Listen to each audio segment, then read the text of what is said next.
person to clap?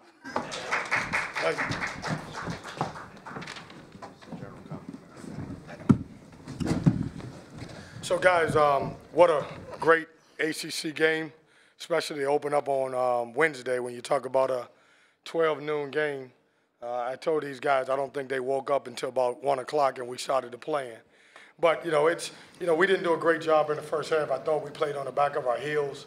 And consequently, you look at it, Clemson jumped out to a 16-point lead at half, and we gave up 8 3-pointers, which traditionally we're a good 3-point defensive team. We talked about halftime. It wasn't about X and O's. It's about how much heart and desire and effort you would put into it. And I told them, I said, if you played extremely hard, we'll come out with a win. And, these guys were special. Markel, I thought he was tremendous down the stretch. He made big threes, and then obviously he sealed the game by making 2 big free throws. But great win for us, and we survive in advance. Questions? Front row to our left.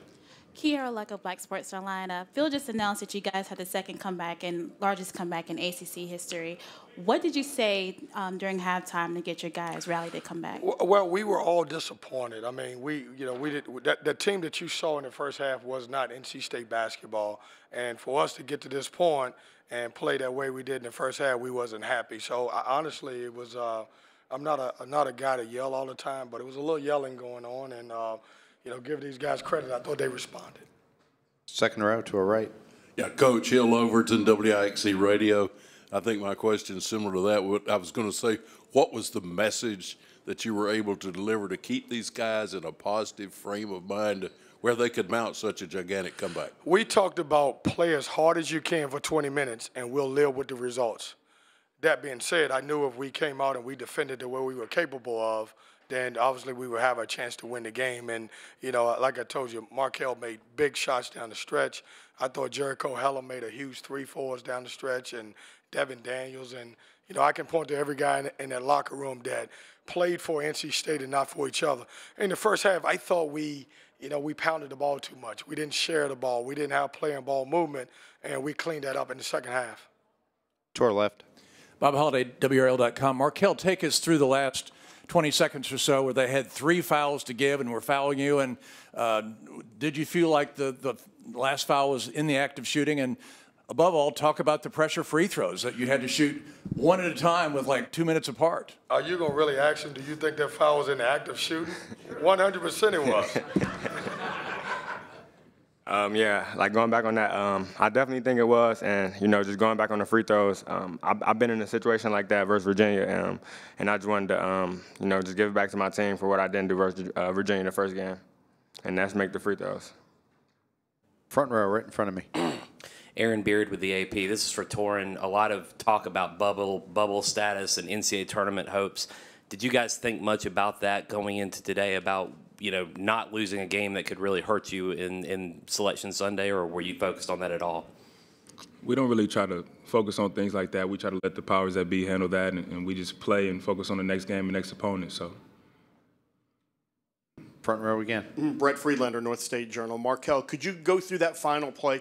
They had fouled you a couple of times. They still had one more foul to give. What were you looking for there, and how did you execute that, getting in there to when they did foul you? I was just trying to take the best shot as possible, getting into the lane, and he just fouled me. Were you thinking they might try to foul you again with a foul to give? Yeah, definitely. I was already thinking that in my head that that they might foul me again. To our left, front row. Markel, at the 5:38 mark, when you hit the 3 that gave State the lead, and you smiled, what was going through your mind at that moment? Like, at that time, did you know that you guys were in it? Yeah, I mean, I knew I had my teammates. I knew my teammates had my back from whatever, when I shot that 3. They had my back the whole game, but they really boosted me. They really helped me. They encouraged me to keep going. Lay down the stretch. Middle of the room aisle. Torin, Nick Carboni from NBC Charlotte. For you to be from here and to be a part of a win like this in this building in your city, what's that like for you? It's special. Being from here and being able to get a first win in the ACC tournament, and us being in the same situation, similar situation last year, being down and coming back and falling a little short in the tournament, and being able to come back this year falling down and be able to pull it off was good for our team, and it shows a mature team and a team that's growing. So, back of the room. Mike Solarte, Spectrum News. For the players, you guys had to expend a lot of energy to come from 16 down to win this game, 18 at one point. Now you have to turn around and face a top seed in less than 24 hours. Conservation of energy, what's it going to be like for you guys tonight? And Coach, if you want to weigh in on this as well, I mean, how do you keep your guys fresh for tomorrow? Go ahead, Titty, I'll let you start.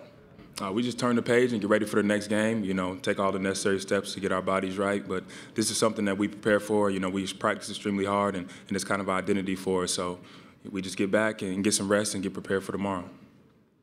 Yeah, I would say, everybody's going to go through the same situation. Obviously, Virginia has a bye that they've earned, a double bye.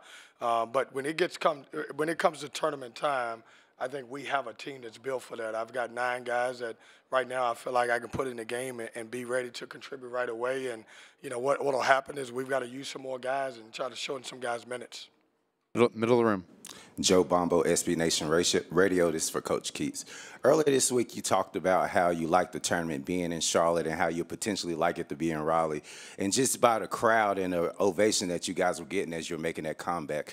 What is your impression of the crowd and how they came out to support you guys? Well, let's start off with this. This is the best tournament in college basketball. Everybody knows it.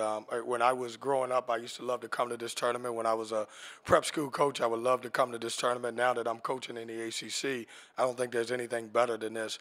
I said those things because obviously I think this Carolina, the state of Carolina, is where this tournament deserves to be. Now, if it moves somewhere else, then certainly we're going to go. But our fans were great. We travel well. We've got a passionate fan base, and that's what I love about our fans. To our left. Jay Kakavara, technician. Markel, that timeout between the 2 free throws gave you some time to think. What was kind of running through your mind in the huddle and then just by yourself while you were waiting to shoot that second free throw? Really just making it. That was the only thing going through my mind. Just stepping up to the line, being confident, and knocking it in. That was really it. Second row. Corey Smith with Pack Pride. This is for anybody. For you guys, knowing the last game that you played against UVA, obviously with that game going to overtime, how much confidence do you guys have going into that one, knowing the game plan that you had last time nearly worked? Yeah, we say this all the time. I think styles make fights.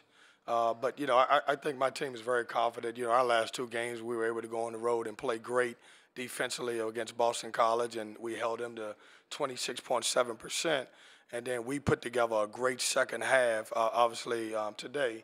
And so we're going in as a confident team. We know that they're a very good basketball team. We respect. Tony's done a tremendous job with their program, but our guys are excited to play.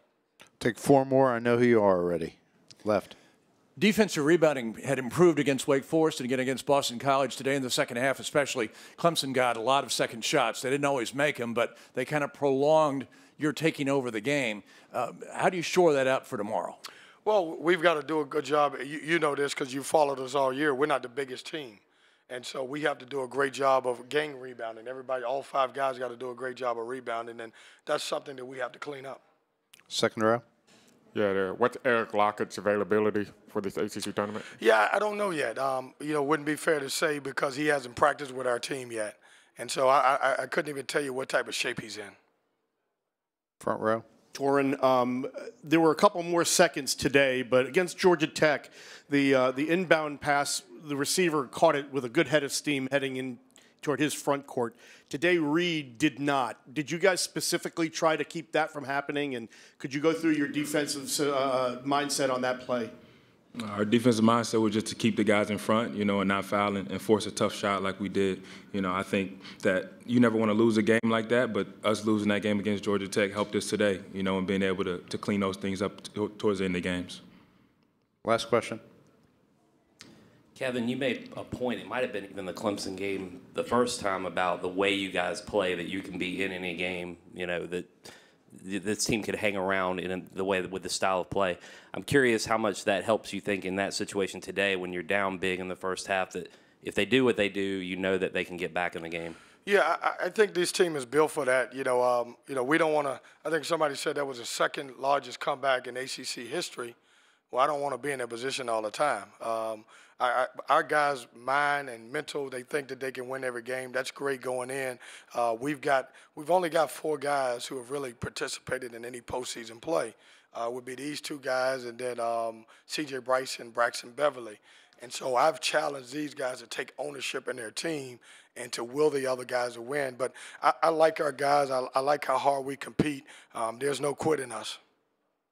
Thank you, Coach. Thanks. For clarification, it's the largest comeback from a halftime deficit in tournament history. Just want to make sure. Locker rooms are still open. Clemson locker room is open until 2:39. NC State